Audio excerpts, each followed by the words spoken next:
Welcome back to Critical Mass, the show that's all about criticizing the critics. I'm your host, David Lee. Welcome back to the program.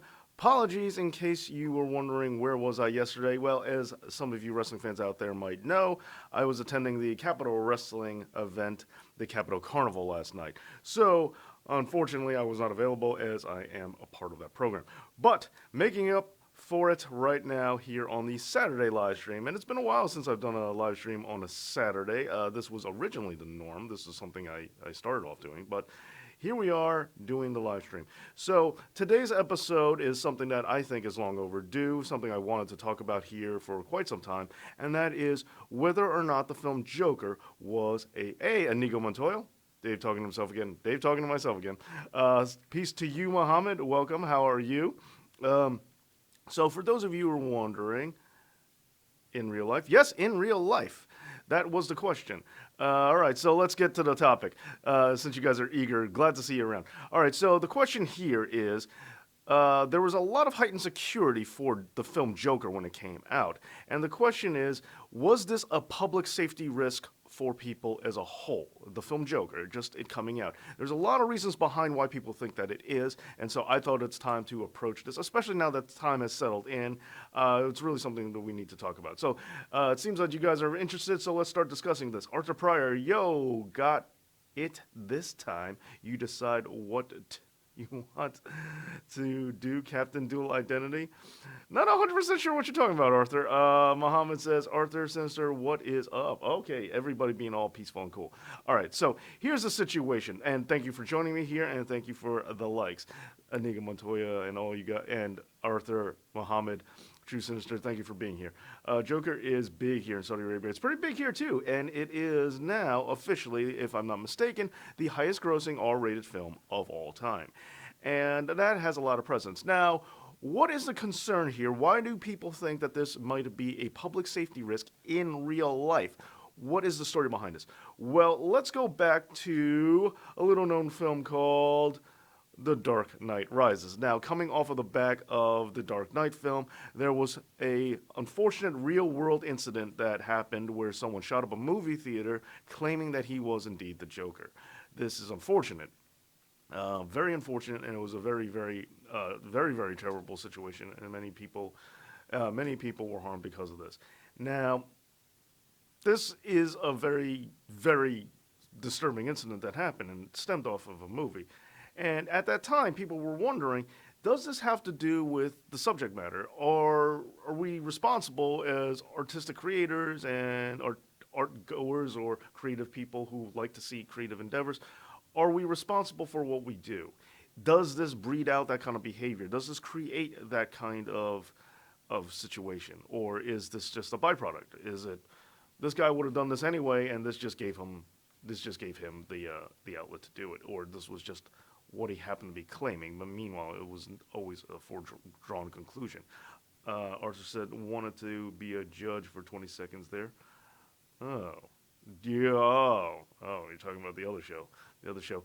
Okay, True Sinister. Dark Knight Rises shooting. Yep, like pretty much all the shootings were random, isolated incidences done by crazy people that really that can't really be prevented or predicted, says True Sinister. Right. So you definitely know what I'm talking about. Also, True Sinister also wants to point out, also Joker is now the most profitable. Yeah, as we talked about. Not the it's the highest grossing R-rated movie. Most profitable is still Avengers Endgame, last I checked. True Sinister, imagine. And besides, Joker's not a superhero. He's a supervillain. I guess it's a matter of perspective. But let's catch up on the chat before we move forward. Imagine saying that a video game tournament or a country music concert or a school breed shooting. True Sinister raises a valid point. Where's the judge character? That's different. That's the other show. That's Judge a Character. That's the Critical Mass. Let's go real quick. Inigo Montoya. The movie theater that had the shooting is the movie theater I go to watch movies. Wow, that's crazy. The guy just had a fantasy. Yep. Yeah, and see, I think you guys are on the same page for this, and it seems that all you guys want to just say that this just happens to be an isolated incident, or that this individual was was sick and deranged, and it was just going to happen regardless. And he just happened to be talking about the Joker. But yeah, that's crazy being in that same movie theater. Nathan Norman, Dave, how do you? Hey, Nathan Norman, how are you? I've been reading through the golden age of comics online. Yeah, there's a surprising amount of depth of character. Yeah, it's not as dry as people think. What up, Degenerate? Thank you for joining us. Joker thing is similar to what happened with Mortal Kombat. Yeah, and that's a good point that Muhammad brings up. So let's go further back now and bring this up because there was a lot of concern about video games and violence. A lot of people, when video games were making it big, especially in the 90s, we had games like Mortal Kombat, Street Fighter, that the ultra violence was beginning to worry people. Now, going back further still, there was also a period of time which led to the Comics Code Authority where people thought comic books themselves were just corrupting the youth, and there was a possibility that they were too controversial for their own good. So this idea about what artistic endeavors bring to the table and how they affect public society has always been a thing. It's probably been around as long as we've had fiction, where people were really worried about the effect it has on especially the youth, people, but especially youth. Interesting point. Joker is in Mortal Kombat. And thank you, Degenerate, for the like, and also thank you for suggesting the likes. I appreciate it very, very much. They actually torn down the movie theater and rebuilt it, but it's the same theater. Gotcha, Inigo Montoya. Understood. Okay, so let's move forward. Let's move forward now. So now that we looked at the past and we looked at the fact that there's always been time periods where people questioned whether or not society has been affected by its media. Let's go to the actual film Joker itself. Now, there was heightened security at a lot of movie theaters. There were people suggesting that this could be a possibly dangerous environment to be around, considering the shooting at that movie theater and certain past incidents. But there's a bigger point to play. Thank you for the other like. I appreciate it. So now let's finally talk about the Joker itself, because there is this incident. Like, the film itself specifically does deal with the idea of public rioting and public awareness and outcry. So while the shooting was definitely something that people kept in mind during these times of heightened security, the bigger issue, or at least a lot of people have been playing it this way or talking about it this way, is that the bigger point is, what about this film causing or encouraging riots? Causing mass riots. What is that? Now, if you have not seen the movie, I do not want to spoil it for you, but I am going to be getting into depth about the plot of the film. And so let's talk about that. Degenerate says, there could have been a Mortal Kombat and Street Fighter game. Man, well, it might not have been good. I would have enjoyed it. Okay, so going back to this, let's see what True Sinister has to say. Now, Scarface or Warriors are more likely attempted to be emulated. On a side note, I think that the argument could be made that they're giving attention to crimes in the media inspires copycat criminals. Yeah, that's a good point. What about the news itself? Is news reporting about these crimes? You could say the same exact thing, that if a fictional film could inspire people to take things into real life, then couldn't the news, where you're reporting about people who have actually done these things? That's a good point. Inigo Montoya says Suicide Squad had the Joker in it, but I guess Jared Leto is just not scary enough to cause a panic. Yeah, not a lot of people looking to emulate Jared Leto in that film. Okay, so Degenerate, it's fine if you do not want that crossover game. It's like I said about the Austin Hogan match. If they had it now, it would be terrible, but I'd watch it anyway, and I'd probably be hooked on the whole thing. Nathan Norman referencing Reefer Madness, an old film. Okay, but yes, I remember there was a lot of that to do. Okay, Suicide Squad wasn't rated R. Well, I don't think the rating has to do with it, but what do you guys think? Do you think the rating has to do with it, has to affect with how worried people are about how controversial the film is? All right, but yeah, going back to Joker. So as we were talking about, it does have a bit of, it does facilitate, or it does showcase this bit of public rioting, especially at the end where we're discussing this current political climate, or this current socio-economic climate we're in, where there is a lot of rumors or a lot of innuendo or a lot of beliefs, a lot of reports, or some people out there simply stating that they believe that we may be coming to a tipping point at society. This is what some people believe. Now, I'm not saying that I'm for or against this or believe it or don't believe it or anything like that. I'm just talking about what I've noticed. Now, there was a TED Talk done by someone who it was a or is a plutocrat, and this was now, it was a while since I saw this TED Talk, but the TED Talk was about, if I remember, the reasons for the $15 minimum wage, which by itself is a cause of controversy for some people, which I think is odd. But the $15 minimum wage, the gentleman was a plutocrat, and he was expressing how he believes that you gotta give the people back some, because if you don't, and again, this is if I'm remembering accurately, I'm pretty sure I am, but the TED Talk had to do with him saying that if you don't, sooner or later, the people will be coming with pitchforks, and they outnumber the plutocrats, and they'll be coming after all the rich, so the top tier. That's what he said. Now, I'm not saying, again, I'm not condoning or uncondoning. I'm not confirming or denying or even saying I think any of this is right. This was just based off of a TED Talk that I watched a while ago. And so he was saying this. So there are several people out there, or there are some people out there who believe that the way society is going right now, that there is that, like the Aerosmith song, Eat the Rich, that is a fear that some people are having.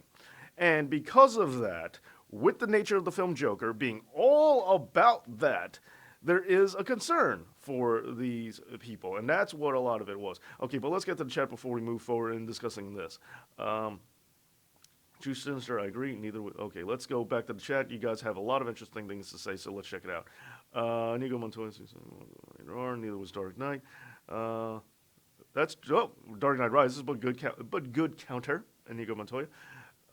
There's an issue between you and me, Dave. We need to clear. Yes, Mohammed. What is that? Please. I don't want any issues between us. Degenerate. I would ignore it like WW ignores Chris Benoit. Okay. I gotta head out. I'll see you later. Thank you for stopping by, Nathan Norman. I hope you enjoyed your time here. Oh, yes. Wow, you scared me. Me and Mohammed have been discussing on the Twitter machine. We've been discussing the Batman animated series, the final season. Good, bad, pluses, minuses. We've been discussing it. But I think I've been showcasing, we'll take a quick aside here. I think I've been showcasing the goods and the positives of it. Originally, I know it's quick to dismiss it, but I think there are some positives. It's not a lot. It's not like overwhelmingly positive. It's definitely the weakest season, but yeah. So anything in specific about that season you want to talk about? Do you think American Civil War is realistic? I think the old one was. I mean, we had one. Like it did happen. Let's go to Inigo Montoya. The politics of today will cause more violence than any movie or video game will, says Inigo Montoya. Interesting point there, and I have to say that I do think that the animosity we're coming about, because we're sitting in a place where it's been said that we are more divided at any single time, America is, than since the Civil War. And with that being the case, it is very polarizing nowadays. It seems politically you're either on this side of the line or that side of the line, even though that's not true. And I talk about this all the time on the internet, how we need to be able to understand nuances. I talk about it on this channel. I talk about it on the other channel. We can't be so black and white. We have to realize that there are gray areas. We have to learn that there's more than two options here. And the internet is typically breeding ground to exacerbate that, to make it worse. Not you guys, the know-it-all nation. You guys are cool. And I'm not just saying that. You know that because we have conversations about gray area all the time, and you know how I feel about trolls. And even on the recent video on the last channel, people just couldn't get it. Even though that channel with the head voices was all about just mocking that mentality. And yet those people didn't get it, and they still trolled anyway. It's like they just can't help themselves. But anyway, so Inigo Montoya talks about the political extremes that we're having today and how that's going to lead. If anything, that's more detrimental than any movie could ever be. And I think that's a fair point to raise. Muhammad said, true sister, I don't know. Yeah, any kind of civil war I say is bad. Any kind of war period is bad as far as I'm concerned. Yeah, so I'm not a war guy. War bad. Unless it's like in a comic book or a movie where it's fiction, then it's fine. It makes for good fiction, but not not good reality. It's always bad. It's always a bad thing. And as war, and another thing that we need to talk about, just to let you know, is that war, globally speaking, is down and we're improving. And it's, from what I understand, it seems that we are heading towards a more peaceful time as different countries are beginning to realize that there's more value in working with other people than going to war. It's kind of it is moot and kind of silly. I think it's a separate show. Sorry to scare you. I think it's a separate show. Oh, does it count as? Oh, does the final season of Batman the animated series count as a separate show or not? Its animation style is completely different, but I don't count it as a separate show only because the continuity is there. Yeah, it's very different, but the Red Sky Batman or revamp episodes, whatever you call them, but the continuity is still there. It's all lining up. It does coincide. Tonally, it's different. Look-wise, it's different. The cast has changed, but I still think it counts as the same thing. Okay, True Sinister said modern civil. I know. I don't think it. I mean, I don't want it to be, and I don't think it is. But what, I'm no expert on the situation. I have no idea. Also, Muhammad said it felt weak compared to the actual. Yeah, no, it did. It did.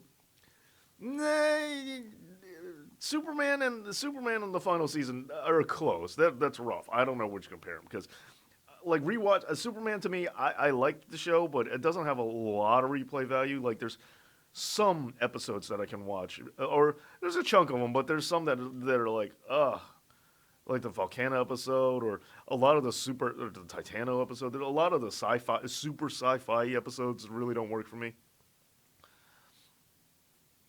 as well. Okay, so Inigo Montoya says that the series bad as fifth season of animated. Whoa! It is not as bad as the fifth season. My articles for this was Over the Edge. That episode was fantastic, absolutely fantastic. The redesigns were simplified and a little angular, but I loved what they did with the Scarecrow redesign. I thought he looked really, really cool. I mean that Hangman Western kind of motif that they did for the Scarecrow, that was truly awesome. So I think there are, and plus when they actually showed the falling out between, I liked Tim Drake being there, and I also thought that it was good because a lot of modern Batman stories, or modern at the time, where Tim Drake was Batman and Nightwing was around, it was just something we didn't see in cartoons before, and Dick Grayson had been Nightwing since like 1980 or 1981, and why haven't we seen that? Why wouldn't we always see that? So it was a nice upgrade to see things in a more modern context. Yeah, I mean, just in general, I just is a pipe dream. As I said, war is going down. Statistically, you look around things, and statistically, you look around things, and all the situation is pointing that things are improving significantly. I'm not saying it's eradicated because, again, it's that nuance thing. There's no such thing as all or one the other thing. And pacifism can't be a pipe dream. It's just about now. Look, I'm not about war, but I'm also not about I'm not against fights. Look, I know this might be controversial in today's day and age, but and I'm not a child. I couldn't tell you the last time I got in a fight. I'm an adult, but it's like two guys. They got into a fight. It's like, okay, well, that happens. I don't think either one of them is evil I mean, it depends on the reason, of course. But if two guys just get into a brawl, in real life over, stupid stuff, which happens, I mean, I'm not going to pretend like it's never happened before.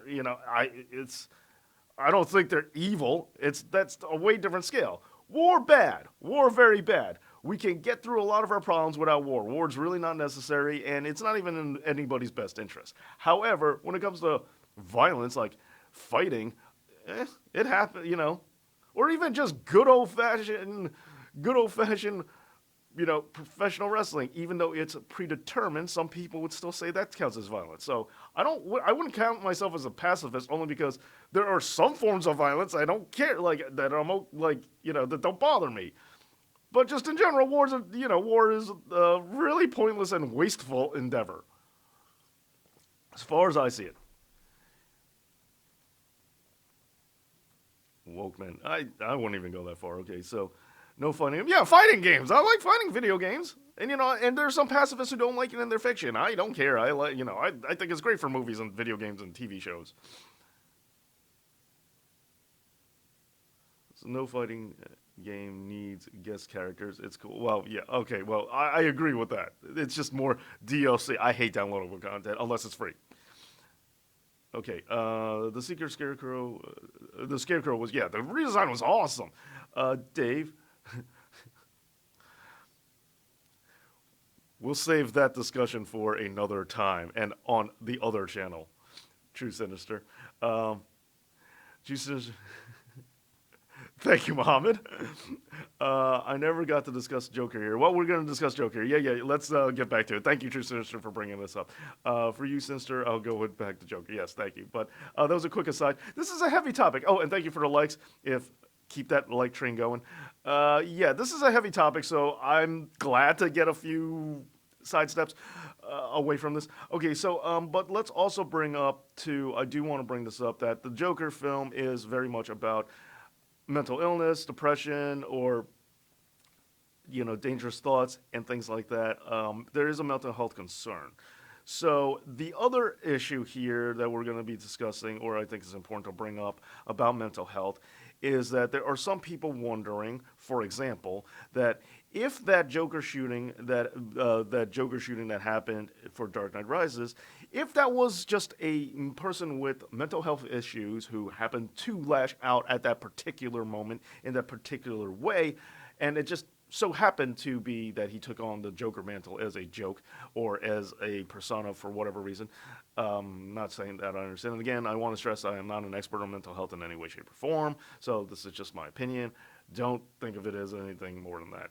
But if that's true, with this film showcasing its protagonist as being someone with mental health and the events transpiring with such. Some people are concerned that this might trigger those also with mental health. That it's not necessarily that these people wouldn't exist, is that this is a triggering of it. And I'm not using it in the internet trigger sense, but I'm saying that this might be enabling or even enabling, possibly even encouraging. This is what some people have been concerned about.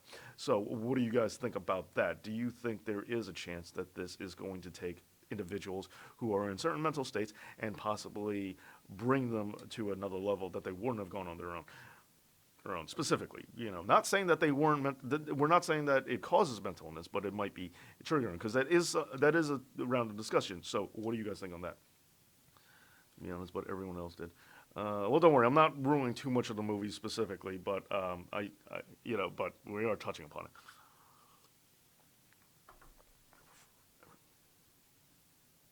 Okay, Joker has a little case of what I call total recall syndrome. Goes on where yeah, that is true. There is the ambiguousness of the ending. Sorry, I have to remove that.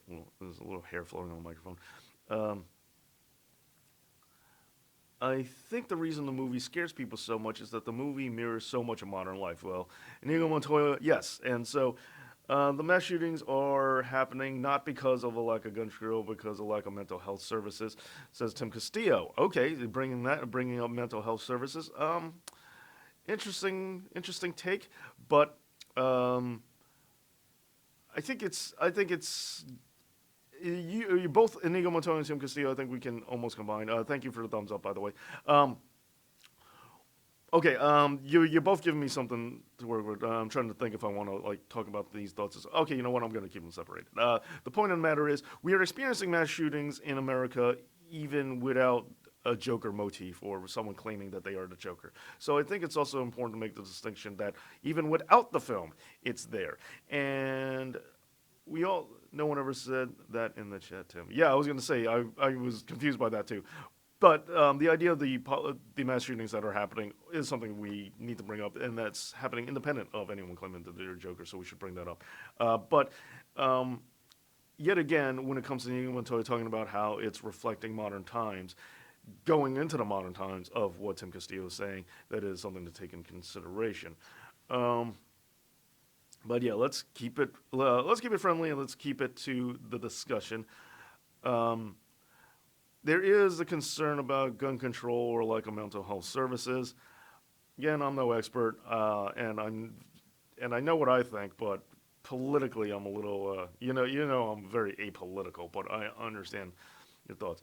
It shed light on mental illness discussions here in Saudi Arabia, says Mohammed. Okay, well that's good that the discussion happens because I do think the discussion's important, which is kind of the point of the show right now, is that we're discussing the different ideas. Okay, so Seems like you guys don't really think that this is a trigger possibility situation. So fine, let's go back into the other points here. One about in terms of the eat the rich fear is that let's also remember there is this dance sequence that happens in the public bathroom after he kills the Wall Street guys or the rich executive guys. And that was kind of, some people said this is glorifying the idea of the eat the rich mentality. And whether or not that is the case, whether you interpret that as glorifying the principle, that's up to you. I'm not going to say one way or the other if it is or is not because I think it is a subjective thing. And that's really what it comes down to for me. I think we as a society or we as individuals and as a society have to judge or figure out for ourselves whether or not what we see means what we think it means. Is something glorifying it or is something just a movie scene? Are we glorifying it because we believe it to be bigger than it is, or is it actually that big? Because this is left to the individual, we have a hard time trying to control it by a societal means. Since this changes from one thing to another, since one person could see this bathroom dance sequence after he killed the rich young people, some people would say this is glorifying the idea of this is glorifying and celebrating the idea of eat the rich, where other people would say it's a crazy guy dancing in a bathroom. What is glorifying about this? What is enticing about this? What makes anybody want to celebrate this? So it's really up to an individual. What do we see is what we read it as. And when we try to shoehorn all of society into it, it's not going to work because two individuals aren't necessarily going to agree, let alone all of us. So I think that's the major part. So let's start breaking down the analysis of the show, of the ideas here. Let's get into the chat again. Tim Castillo, it's a combination of both. Okay, getting into the political conversation, Whitney Montoya. You think the movie might be a Dark Knight prequel? No, but maybe. I'm not opposed to the idea. The time frame doesn't really line up because because we saw the Dark Knight prequel, which was Batman Begins, so a lot of things don't line up. But hypothetically, also for the record, Joker wasn't political either. He didn't target them for being rich; they targeted him for being weird, and he defended himself. No, that's a very good point, True Sinister. That is exactly what happened on the subway scene. But going forward, the riots that happened were people interpreting the incidences as political, which is somewhat ironic, art imitating life almost, because that's kind of what happened. This is a movie, and a lot of people are interpreting things as being political, if you will, as a result. So that is a very good point, True Sinister. I'm glad you brought that up. You saw the movie, you would never think that. Yeah. Unfortunately, yeah. Muhammad, I forgot to mention. I forgot you didn't see it yet. But there are a lot of things that show that's not what happens. There's a lot of things to disconnect the continuity between the two. But it's not the worst idea in the world because it could be muted. It could be twisted very easily to be a origin story, or somewhat to a degree. But yeah, it's definitely different continuities. Uh,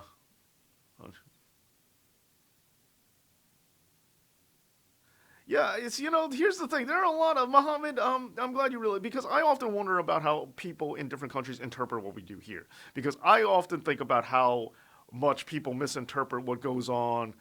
How much there are a lot of Americans who misinterpret what goes on in other countries, and it's like if you just talk to people from those other countries, you know people from those countries, that's not necessary. So, and I'm sure you know what I mean by that. There are a lot of Americans who have these misconceptions about other countries. So I'm always curious to know what misconceptions do people from other countries have about Americans. And I know you're not saying this, and I know you were not specifically criticizing or anything like that. But when it comes to, I do wonder, do a lot of countries think that Americans are all gun nuts? Because I'll flat out tell you right now, I am not a gun guy at all. I do not. I do not like them. I don't. I wish. It's one of those things where I wish they just weren't around. I'm not a gun guy at all. It's not to say I've never fired one because I have.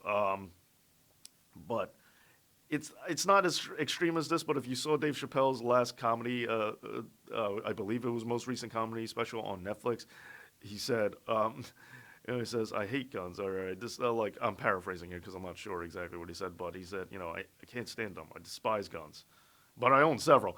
Like it's, I don't feel that. I don't own any, but I do kind of feel I do understand what he means.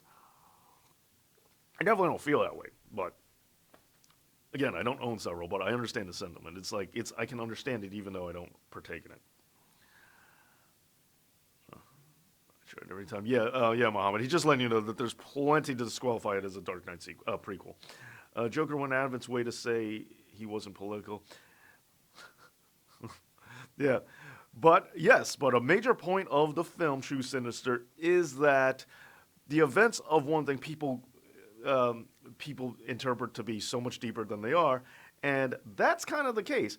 Even if Joker's actions were not political, but people took it as so, and the riots happened as a result at the end of the film.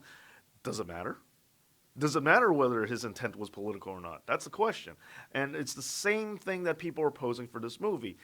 That if this film, regardless of it just being a movie about a fictional comic book character, if bad things do happen, does it matter? Does it matter that that's not the goal of the film?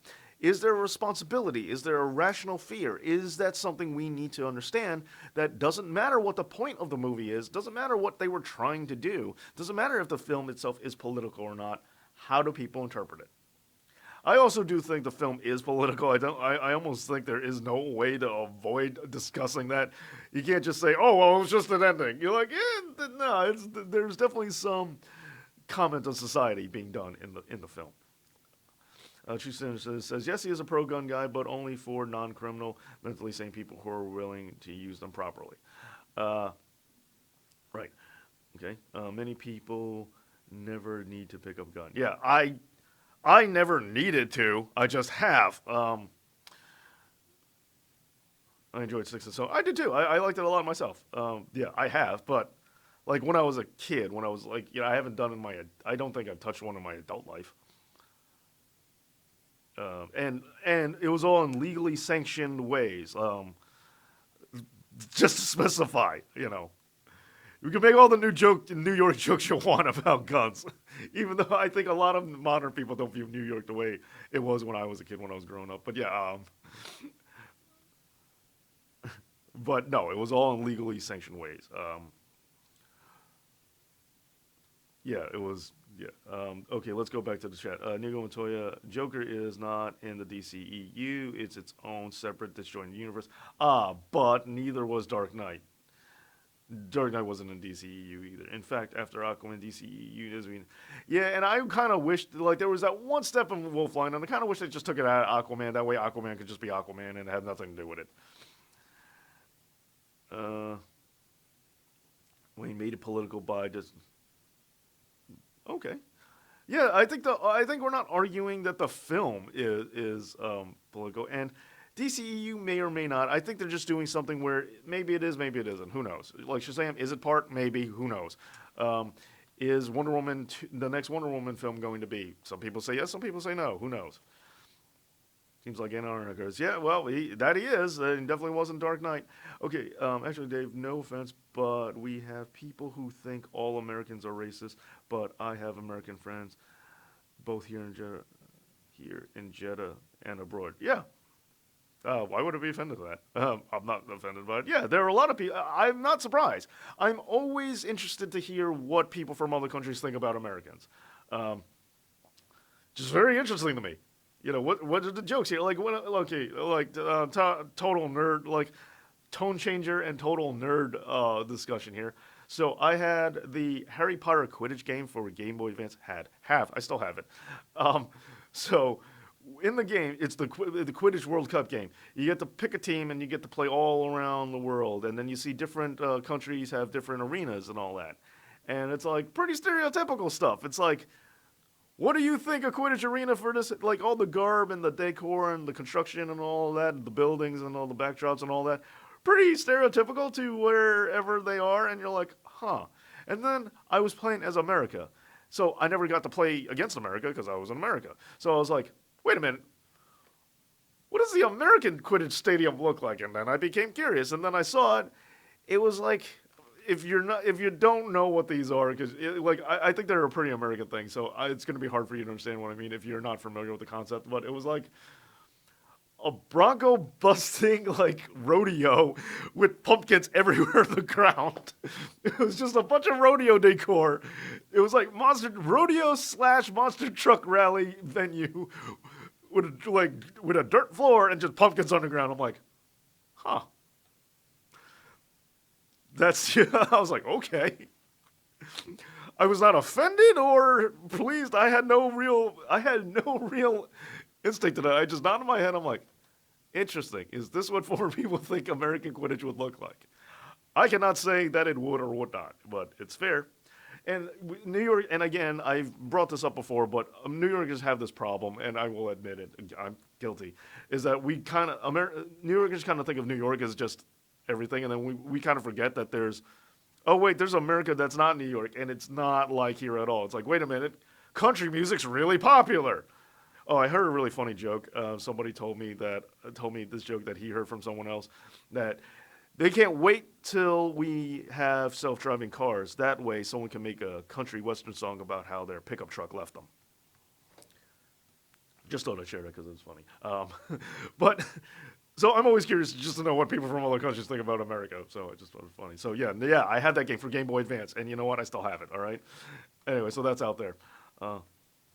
Okay, so a lot of things going on in chat right now. The catalyst never pull. Okay, let's see what we're saying, huh? Nathan Norman back. Good to see you. I listen to both sides of the argument, but guns and politics, I don't criticize, but it helps understand them. I think you should have an understanding for yourself. I think everybody should. I think it's good to understand the ideas. The catalyst is never political. It's the after effects and the people that make it political. I think that's a fair statement, Inigo Montoya, because without the people, it's really not a political movement. Nathan Norman says, I miss when we could call Shazam Captain Marvel. I understand, but it was very confusing. My issue with it, though, is if you are Shazam, you can't say your own name now? When someone says, hey, what's your name? You can't say Shazam because then you turn to Billy Batson. So, it's like, at the end where he's like, say my name. How do you know that's your name? It's like, yeah. And they're like, Billy, like, that's, well, of course it's going to happen. And the rest of them, and the rest of the kids, like, what? If they're saying it, that's not their name, so what's their name? I'm like, oh, yeah. How do you feel about soft reboots? I'm not opposed to them, but I learned some stuff about the new Terminator movie that made me mad. I didn't see it, but one of the guys at the wrestling show yesterday was telling me about how they saw it. They were in England, wrestling in England at the time, so they saw it a little bit earlier, if I'm remembering the story right. And he told me what happened, and I said, dude, I don't care because I don't like Terminator movies. I didn't see the last one. I could care less anymore. This franchise has been run out. So he says, nah, it's really not good. And he was very pissed about it. So I said, tell me what happens. And he told me, and he told me that within 5 minutes or like 10 minutes of the movie, the guy in front of him just got up and went, nah, and left. So you know what? I don't need to see it. So in terms of soft reboots like that, I kind of think you don't get mulligans, but I don't necessarily mind them. I kind of wish you would start from scratch sometimes. Okay, Muhammad, isn't there racism in Saudi Arabia? Well, we're having good discussions here, talking about things. Unfortunately, yes, says Muhammad. Yeah, it's one of those things that's everywhere. It seems like Americans like to think that that racism is like an American only problem, but no, it's in America because it's a melting pot. Some people think that racism is really an American thing because we have so many different races. But we forget that in other countries, there's like class systems, or there are people from different regions, different backgrounds, and there's racism there too. And there's also people who are in that country racist against people from other countries. There shouldn't be, but it's not an American-only problem, which is, again, something we learn if we discuss things globally. There's racism everywhere, and it's only different by degrees. Yeah. For a DC character, Shazam makes more sense than the name Captain Marvel. Well, that's true too. Hey, Harry Flynn, good to see you. Really wish the lady who the guy were harassing on the train would have explained. Yeah, that would have been nice too, True Sinister. But that's when film writing is done well, in my opinion, is one of the things I like, is when you sit there and you're watching the film, and you're like, why can't this just happen? Like, if only this just didn't happen. You know what's really good? Like the Cobra Kai series, because you stare at it and you're like, why didn't you just say this one thing and you two wouldn't be fighting? Or when you're seeing a romantic relationship and it's like a guy and a girl and they really like each other and you know they like each other and yet they just don't say it. And you're like, why can't you just say it? it's like that's what good writing is for TV or film is all about. Is when the audience is like you just want them to say the thing you want them to say, or just why can't this one thing happen? If this one thing happened, nothing else would have changed, and you know what it is. It's like it's one of those people talk about it, and it's you don't know what you're seeing until if you haven't seen it. But when it's done right, okay, I just realized I'm getting super meta with this. All right, there's a lot of people like the Dunning-Kruger effect, or there's people who say, well, you don't know what you haven't seen because you haven't seen it. However, that's not always true because in the case of film like this, they're not showing you the alternative. They're not showing you this alternate reality where something did happen. They're showing you a lack of it, but yet you know what could have happened. And it's a way to communicate that without showing it. And it's a brilliant thing. And it's hard to do, but when it's done, it's really good because that's the quality behind it. Okay, so do you take the popcorn with him? Last time I walked out on a film, no, I wasn't there. It was a wrestler from the wrestling show last night who was telling me the story. I don't know why I'm not mentioning his name. It's Steve Kipke. I don't know why. Like I'm just avoiding saying his name. Like it's like spoiler warning. Like oh no, he was. Yeah, no. Kipke was telling me the story. It's just such a strange injury. Don't worry, we'll talk more about this later on. Using Saudi Arabia as an example, the new Terminator doesn't make sense. Yeah, from everything I heard about it, I was kind of optimistic because some critics were saying it was good, and after what I heard about it, nah. All right, so let's finish up talking about what this episode's actually about. Even though I am having a fantastic episode time talking to you guys, let's finally get to the point, and then let's see if we can get more sidetracked later on. Oh, whoops, not that one. Already showed that one. Okay, so finally, let's just get down to the verdict. When it comes to the Joker, is this a public safety risk? Let's remember the Dark Knight Rises shooting incident that happened. Let's remember that this could be conceived as triggering for mental health issues as well as the Comics Code Authority. And historically, a lot of forms of art have been scrutinized for their ability to incite violence or damage to the public as a whole. And also, let's remember that there is the sentiment in society right now about the eat the rich mentality, and really wondering, and I like that I've been using an Aerosmith song as a discussion here, as a term here for what we're talking about. But let's remember that there are some concerns about what's going on in the times being almost encouraged by the film to go to the next level. So there is some concern. Well, let's finally just break it down and get to my resolve. Do I think that Joker is a public safety risk in real life? The film Joker, is it a public safety risk? No. Let's start first and foremost that while all the points that we brought up are valid, and yes, sometimes something can start out non-political, but that doesn't mean it doesn't have bigger social implications or results that happen in real life. Yeah, it is people who take this to go to the next level. As I mentioned earlier, it's hard to declare something as a societal answer since individuals will interpret things differently. It's really hard to make those decisions. If you look at all the big political issues and the laws that go on, you can't really do it, or it's not easy, or there's no way you could do it without causing some kind of controversy. I'm not saying one way or the other, but in terms of like abortion, not everybody agrees on that. So when it comes time to make a law that everyone has to follow, of course, you're not going to please everyone. No matter what you do with the law, some people are going to be okay with it, and other people are not. And there are going to be some people who have mixed feelings. It's just how things go. So heightened risk for security, public reasons. That's number one. Is that it's hard to declare this. Now, the next part of it, though, is it better safe than sorry? Was the heightened risk, heightened security at the movie theaters, is that necessary? Did they do anything with it? Well, I'm going to say no, and here's why. Now, you could make the argument that the heightened security prevented anything from happening.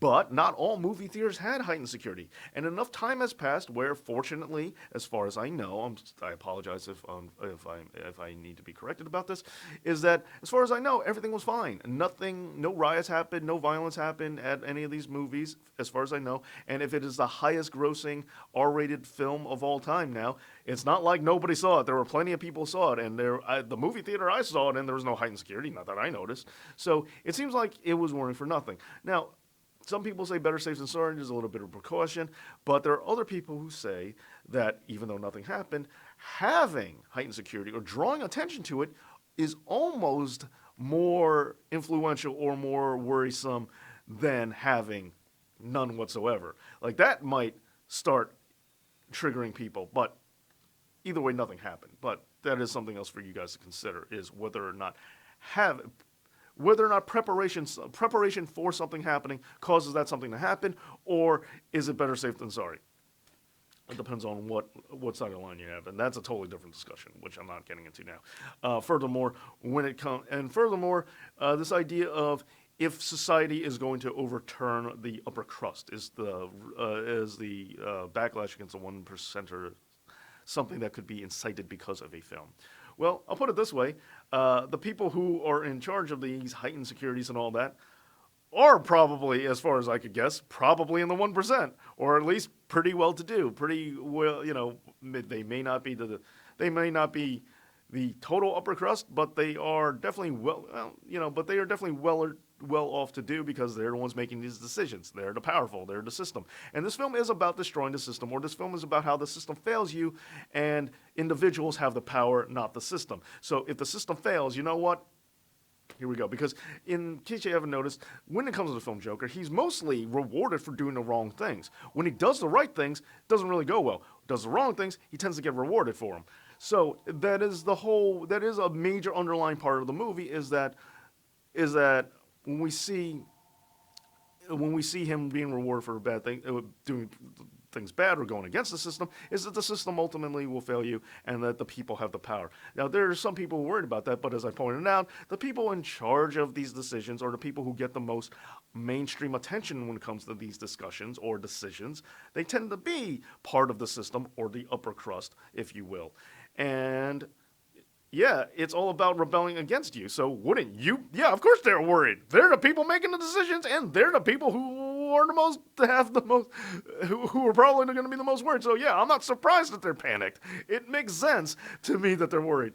Yeah, if I was in charge of it, I wouldn't have heightened security, because I got nothing to worry about, but B, also because I don't think it's necessary.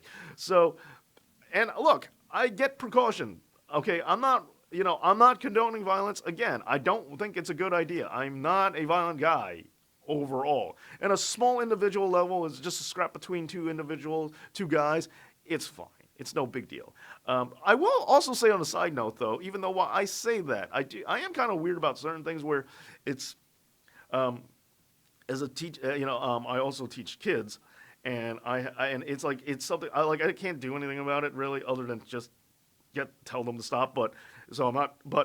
So don't get worried. But I see little kids, they fight. They hit each other. It's something that happens. They just don't know how to process their emotions, and they lash out at each other, and it happens. But it is something that makes me really mad. And it's like, I remember when I was a kid, I did that. But again, not condoning that thing, but I got into fights when I was a kid. But it's like something I get really mad at. I'm like, don't hit each other. Even though when I was a kid, I didn't think there was anything wrong with that. And I watched Cobra Kai, which is about a bunch of kids fighting each other. But anyway, I don't know why it's different. It just is. It's one of those things you just can't explain. I don't know if it's like, you get older and you get that dad brain on you, and you're just like, yeah. But yeah, it's one of those things. I don't get it myself, but it is my visceral reaction when I see a little kid hurt. I get very angry, and again, I can't do anything about it other than, hey, say you're sorry, apologize, don't do that again. You go and and that's when I call it doesn't matter. You don't need to know the process of teaching. Who cares? Head security guards are a bunch. All right. Sorry, but all right. So that's my verdict on the show. I intend to do the wrestling live stream coming up, but thank you for watching. Thank you for the thumbs up, and thank you for being here. And as always, Dave.